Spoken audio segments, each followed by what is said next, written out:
as stats for losers, man. I don't get involved in that stuff, but. And Rashad Milligan rolling out. That's a good question. Brandon, Yeah, you want one quick question? we can't ask Rashad question. Hey, Rashad. Recording, Hallie, go ahead.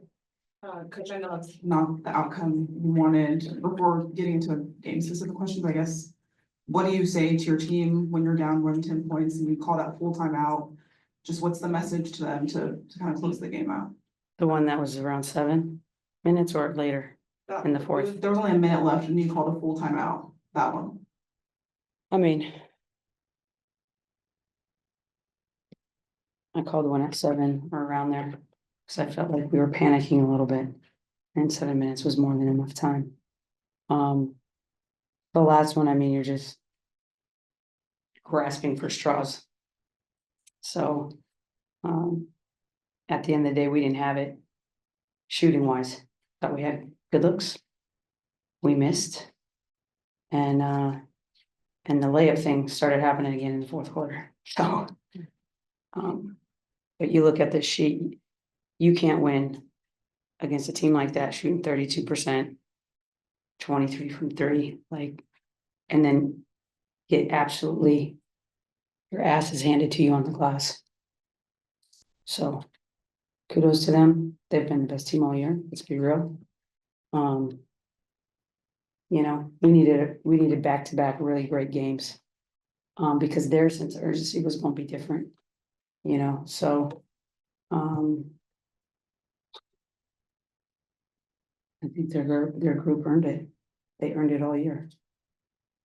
Maybe just a follow-up to that, obviously, so, their group earned it all year, but, your group, like you said, kind of fought through a lot of adversity. And you talked about giving each other grace. Is that kind of what the gist of the post-game locker room conversation was like? Yeah, I mean, we're gonna have a lot of hard learning lessons. I mean, it hurts now. I promise you it's gonna hurt tomorrow, probably worse, because it sets in the next day. But you gotta build habits and you gotta work in a way that you believe you deserve to win. That you believe you deserve to win. And at the end of the day, I thought, our shortcomings stood out a little bit. And we have some great things to build on. We don't have it every year. It's not the way this works. You don't get to flip a switch. It's the beautiful thing about sports, actually. The work and the commitment and the buy-in and the play hard and the want to and the will always show up in the end. And like I said, New York's had really great will and determination this whole year. We talked a lot of smack last year. I'm sure they heard it, and they got to smack us this year. So, for us, we will have a long off season, and for us, we will be back next year. And I'm sure the focus level will be very different. I can pretty much guarantee that. Becky, kind of going off that point, how do you think you're going to look back on this season? Is it obviously Montreal championship is that the primary thing that stands out, or is there? No, I mean, yeah, there's absolutely positives. First of all, I love that group of women. I do. I care about them. I care about getting the best out of them. I care about when they're hurting. I care about them when they're great. I care about them when they're not great. So is there learning in the losses? Of course, there better be. There better be, or you don't get to grow. And, I'm really proud of this group because even, my coaching staff and everything, like, we've changed the way this league plays. And that's something that our team can be, like, proud of. Sped it out. We sped it up and spaced it out. And now everybody's, I think it's been great for our game. You're seeing a lot of really great individual, like, not only team, but just great individual performances. I mean, Fee had a hell of a year. Asia obviously was Asia and was out in another universe this year. But you really had a lot of other people, Stewie. So, I mean, it's a fun way to play, I think. I think it's entertaining to watch. And that core 4 in our group that we brought in, like they started that. And, you know, this team was put together to take us out, and they did. Becky, from an organizational standpoint, what do you think needs to be done in the off season? Ask me that in a week. I'm still reeling about this game. I haven't sat there and said, gone through what, we've never done exit meetings. We've done exit partying. So we're gonna have to get together, figure it out, but I mean, obviously, we have to get better. We have to really take a sharp look at ourselves, look ourselves in the mirror, see our shortcomings, and then, you know, you gotta make the moves necessary, whatever that means, to put the best product that we possibly can.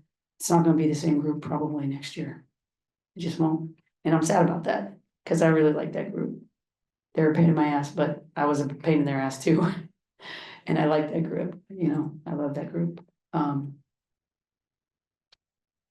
I guess a lot of it, what hurts now too is just with Asia.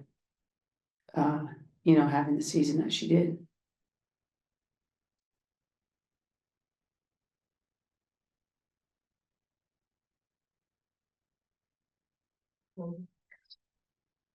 Becky, Jackie goes 1 of 10, Chelsea goes 3 of 8. What did it just feel like? God, this has been what's plagued us all season.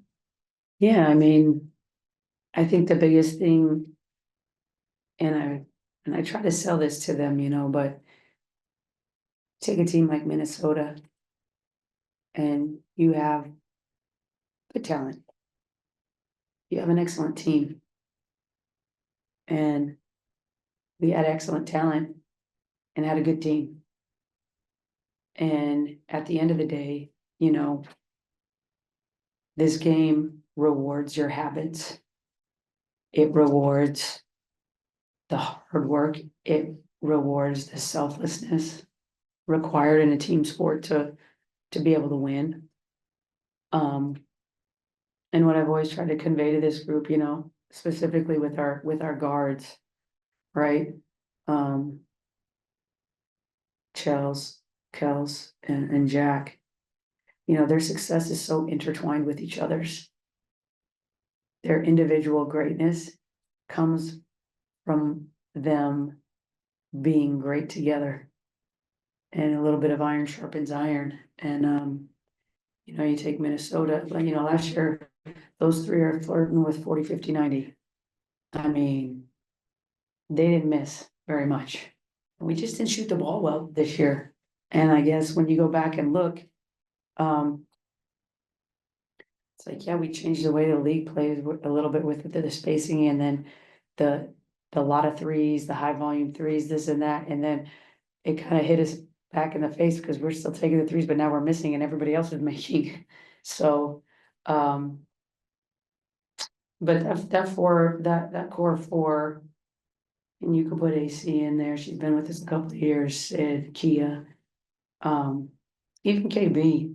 Like, that group loves KB. This year didn't actually probably work out the way she wanted it to. She got injured early and kind of got behind the 8 ball. You know, like I said, you know, don't throw the baby out with the bathwater. There's a lot of good things that we can build on. And at the end of the day, I choose that locker room every time. I choose those women every time. And I'm proud to be their coach. 2 final questions. We're gonna follow up from Kelly and then Nikias in the back. I just wanted to circle back to something you said about talking a lot of trash last year. Stewie kind of. Can we not circle back on it? Well, I think it's circling well enough right now. But is there anything you wanna address about maybe anything you said, or like what you heard the team said that you feel like needs to be addressed, or was? Maybe. No, I mean, we talked our crap. They heard it and they get to talk their crap. It's part of the game. It's not like personal. I can talk crap all I want. At the end of the day, I have mad respect for Sandy. Sandy coached me. Me and Sandy go way back. Saab, Stewie. I have mad respect for those players. There's no doubt about it. may seem like I have something, but it's like, of course, I'm always gonna ride with Asia, so it maybe seems, I think Stewie is phenomenal. Phenomenal. Um. You know, and Saab, like I told y'all, I don't know who's voting for second, third, or when that stuff comes out, but like, if you're watching and paying attention, she's the key. She's the key. And, you know, Stewie's gonna go down as one of the greatest of all time. And Saab will too. And my group of guards will too. I mean, you really have a really unique situation where you have a really bunch of brilliant basketball players competing at the highest level, kind of like in ways all in their prime still. It's a really unique situation. Then you have this younger influx of the rookies, and you got Juju coming out, and you got the Hidalgo kid from Notre Dame. Like it's good. Is women's basketball is a lot of fun right now. Final question. So, just going back to the game very quickly in the second. Thank you. Thank God. Just going back to the second half, it felt like there was a little bit of a hitch in the half court. It felt like a little bit of catch and hold. How much of that do you feel was self-inflicted versus anything New York did defensively? It was both. At the end of the day, you don't give another team control over what you do. You gotta dictate action. You gotta impose your will. They're not gonna do it. They're not just gonna let you go where you wanna go. You gotta make it happen. And quite honestly, I mean, there was definitely some lulls where I thought the ball was popping. And then there were some lulls where I felt like we passed up shots. I'm like, what now? Nobody wants to shoot? And we started overpassing. So it's just one of those things. At the end of the day, whether we overpassed or underpassed, we had really good looks and missed. And they did it. And the layup thing still irks me in the fourth quarter, especially. You can't give up layups. Good? That's for losers, man. I don't get involved in that stuff, but. Change or Rashad Milligan rolling out. Yeah, we can't ask Rashad a question. Hey, Rashad.